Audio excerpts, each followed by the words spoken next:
Hi guys, welcome back to my YouTube channel. In this video, I'm going to show you how to withdraw earning from Amazon KDP, right?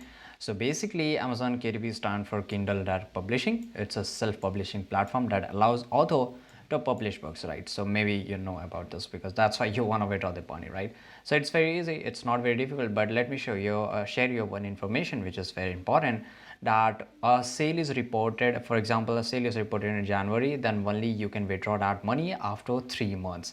That is basically 90 days, and after 2 or 3 months, that is basically 60 days or 90 days, right? So this is how you can just withdraw. So first of all, you can just log in into your Amazon KDP account, then just click on my account. Basically you will find it over the menu bar, right? And you will get an option. Once you click on my account, you will get a drop down, right? Drop down is something like when you click, it's just show you many more options below it, right? So you have to go under getting paid and click add a bank account. So if you have already added a bank account, then it's great.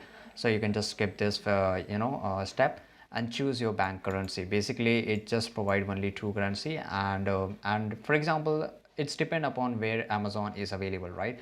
If Amazon is available, for example, in Australia, then of course it's going to pay in Australian dollar, right?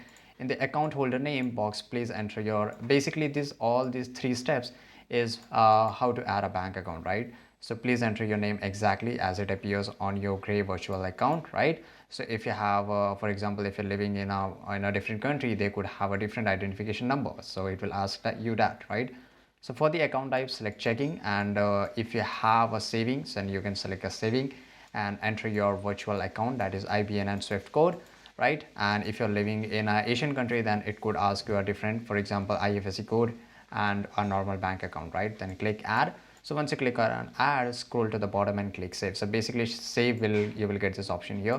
So once you click the save, it will automatically get withdrawal to your KDP, so this is how you can just withdraw money from KDP from Amazon, right? So this is pretty easy. I hope you found this video really useful. Make sure to like this video.